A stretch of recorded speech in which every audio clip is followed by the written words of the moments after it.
আও মা মালাকাত আইমানুকুম, 11 নম্বর বিষয় হলো তোমার অধীনস্থ দাস দাসী বা কর্মচারীদের সাথে ভালো ব্যবহার করতে হবে। কথা বলেন ঠিক কিনা? কর্মচারীর সাথে যদি ভালো ব্যবহার করতে না পারেন, আপনার ব্যবসা গোল্লায় চলে যাবে। ওদের সাথে যত ভালো ব্যবহার করা যাবে, আল্লাহও খুশি হবেন। রাসূলুল্লাহ বলেছেন, শ্রমিকদের পাওনা তাদের শরীরে ঘাম শুকানোর আগেই তাদের দিয়ে দাও। আমরা তো ভালো ব্যবহার করতে জানি না। বাজার ঘাটে গেলে দেখবেন ভদ্রলোকেরা বাজার করতে যায়, আসলে ভদ্র নামের কলঙ্ক, তারা অভদ্র। লেবাসে তারা ভদ্র মনে হলেও আচরণগত দিক থেকে অনেকে অভদ্র আছে। কেন? বাজারে শাক কিনতে গেলে শাক বিক্রেতা বলে, এই তোর শাক কত করে, বলে কিনা? এইভাবে ব্যবহার করা কি উচিত ছিল তার? সে শাক বিক্রেতা বলে, সে কৃষক বলে, তাকে তুই করে বলতে হবে। বয়স তো বড় ভাইয়ের মতো অথবা বাপ বয়সী মানুষ, ঠিক কিনা? রিক্সায় চড়তে গেলে বলে, এই রিক্সাওয়ালা যাবা, কিন্তু মুরব্বীর বয়স তো বাপ বয়সী। কি বলেন ঠিক কিনা? এইভাবে বেয়াদবি করা হয়। গম বিক্রি করতে যায় কৃষক, ধান বিক্রি করতে যায়, ভদ্রলোকেরা গম কিনে ছাতু খাবে, গম কিনে রুটি খাবে, বলে এই তোমার গম কত করে? এইভাবে শ্রমিকদের সাথে, এইভাবে কৃষকদের সাথে, এইভাবে জনগণের সাথে এই আচরণ আল্লাহ বরদাস্ত করেন না। আল্লাহ বলেছেন, ইন্নাল্লাহা লা ইউহিব্বু মান কানা মুখতালান ফাখুরা, নিশ্চয় আল্লাহ রাব্বুল আলামিন অধিক বড় হওয়ার গৌরব অহংকারকারীকে পছন্দ করেন না।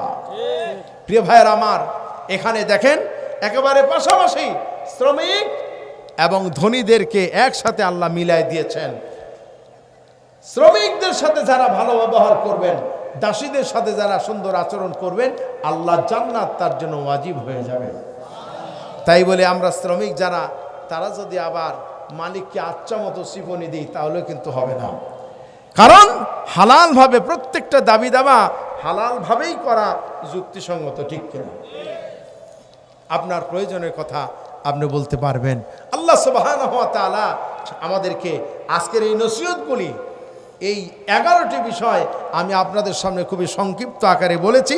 এখন মূল যে বিষয়টি আমি আজকে বলবো, সেটা হলো আকিবাতুল কিবর, অহংকারীকে, অহংকারের ভয়াবহ পরিণতি কি, এই ব্যাপার বলবো। কি কষ্ট হবে আপনাদের? প্রিয় ভাইয়ের আমার, আল্লাহ রাব্বুল আলামিন অহংকারীদের ব্যাপারে সতর্ক করেছেন। আকিবাতুল কিবর, কিবর অর্থ হলো অহংকার করা। জোরে বলেন ঠিক কিনা? অহমিকা, আত্মন্দরিতা, সত্যকে সত্য হিসেবে মেনে নিতে বিরত থাকাই হলো এর বৈশিষ্ট্য।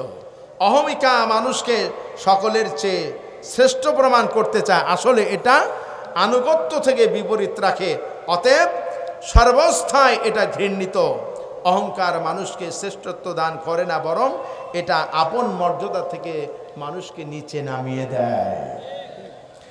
সংক্ষেপে এই অহংকারের বিষয়টি বলবো, আশা করি আপনাদের ভালো লাগবে।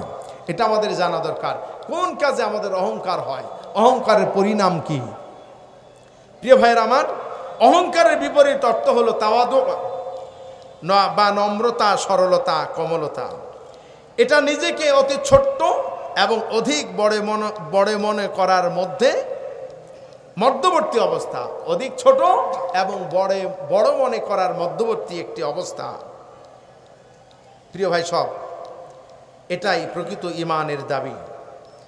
অহংকারের ভয়াবহ সম্পর্কে নবী করিম সাল্লাল্লাহু আলাইহি সাল্লাম এর হাদিস এখানে প্রণীতার যোগ্য। আন আব্দুল্লাহ ইবনে মাসউদ রাদিয়াল্লাহু তাআলা আনহু قال قال رسول الله صلى الله عليه وسلم لا يدخل النار أحد في قلبه مثقال حبة من خردل من إيمان ولا يدخل الجنة أحد في قلبه مثقال حبة من خردل من كبر। আল্লাহ নবী বলেছেন, যার অন্তরের মধ্যে যাররা পরিমাণ ঈমান থাকবে, ওই ব্যক্তি জাহান্নামে প্রবেশ করবে না। আর যার অন্তরে যাররা পরিমাণ অহংকার থাকবে, ওই ব্যক্তি জান্নাতে প্রবেশ করতে পারবে না। জোরে কন্যা নাউজুবিল্লাহ। অহংকার করে আল্লাহকে পাওয়া যাবে না। প্রিয় ভাইয়ের আমার, অহংকার, এই পৃথিবীতে যে অপরাধটা সর্বপ্রথম সংগঠিত হয়েছে, ইতিহাসে লেখা হয়েছে, সেই অপরাধের নাম কি বলেন?